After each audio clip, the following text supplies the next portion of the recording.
really close friend of mine called me last week and told me to start praying for him and his family because their youngest daughter was missing and they hadn't seen her for quite a while. It was a horrible 15 minutes that I spent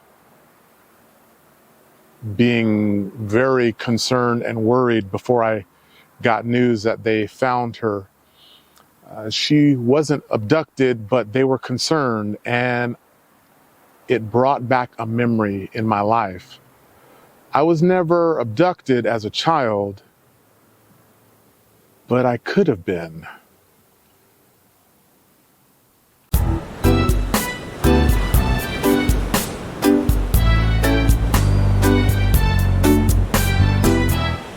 I was born in Los Angeles, one of the largest cities in the world, but I didn't really grow up there. I grew up in smaller communities, and that was okay, but still, I consider myself a city boy. Now, let me sit down and talk to you a little bit here.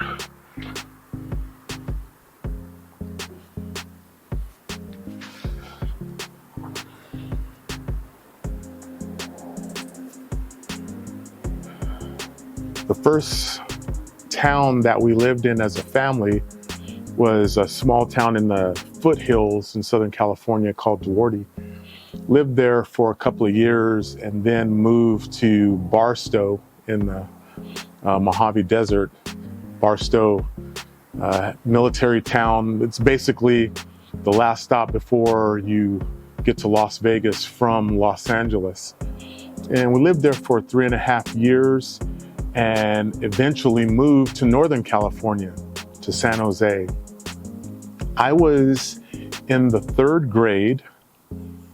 I went back in time and looked at the calendar, and I was 7 years old. I remember seeing our condominium complex. It was brand new, newly built, still had the new car smell in the complex. And I really liked living there. It had a playground in the complex. I did a video about that. I had another bad experience of accidentally kicking one of my friends right in the face as we were swinging. But we started going to the local school nearby. It was in walking distance, called Robert F. Kennedy Elementary School. And I was excited to go to school. I was excited about the prospect of walking to school. I'd never done that before. Dad and Mom always took me to school. But this school was close enough to where I didn't have to ride the bus. I could walk to school. So for a while, my experience was that I would walk to school and then Dad would walk up the street and meet me at the school and we would walk back home.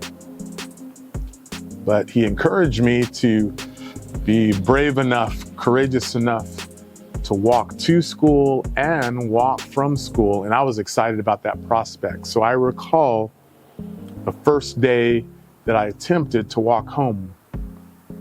I had everything set. I knew that when you walked out of the school buildings that there was a big flagpole.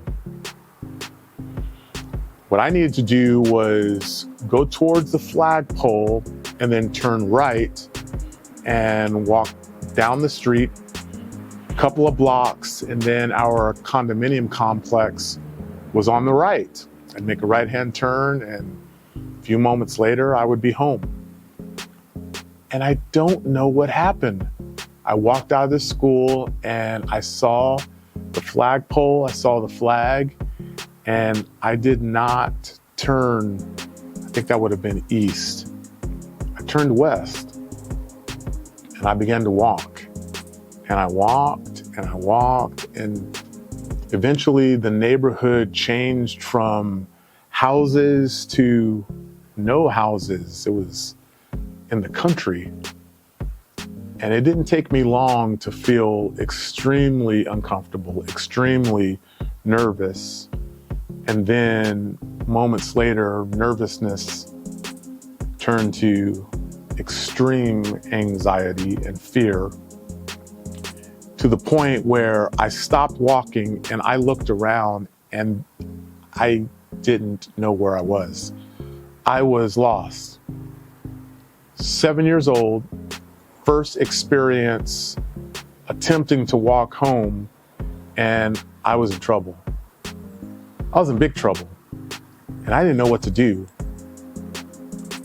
The only thing that I could figure out to do was to cross the street. I saw a house, it was a country house, and I ran across the street. I was crying, and I knocked on the door as hard as I could.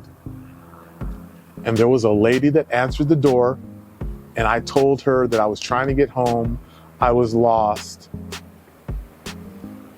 And as I think about that moment, that occasion, all these years later, I still get emotional. I feel the anxiety of that experience. I was in big trouble. And obviously, depending on the person who answered that door, my life could have gone in a completely different direction. It just so happens that a very kind lady answered the door. She immediately saw that I was in peril, that I was scared. She invited me in. I don't know the details now of what happened. I'm pretty sure she figured out that she needed to contact the school, who contacted my parents. Minutes went by, I don't know how long, but Dad drove up to the house and I was able to be reunited with my family. But this was in the early 70s, 1972. If you know anything about the world in the United States, you know that in the 70s, it wasn't exactly a heyday for justice and equality in race relations in the United States. She was a white lady, older white lady, and she was very kind to me, very kind to my family. She was my angel of mercy in my time of need. But the options of what could have happened, I shudder to even think about what could have happened. Things turned out well for me as a 7-year-old kid. But man, that could have went horribly wrong. And I'm not exaggerating when I tell you, I literally could have been abducted. I could have been abused. I mean, you think about all of the options. Scratch that. Don't think about the options. I'm grateful of what did happen. In my time of need, somebody helped me. They cared for me.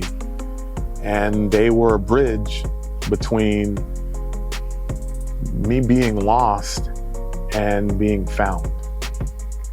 When I got that telephone call last week, all of that situation, all of those memories, all of those feelings and emotions surged back in my heart and in my spirit.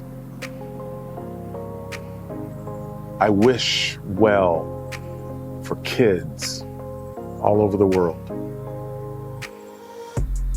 Little girls, little boys that sometimes can't help themselves, but are living in a world filled with adults who can be angels of mercy or not.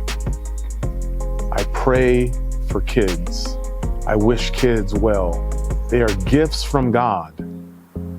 I hope that if you have children, that you are blessing them and you view them as gifts from God, because they are.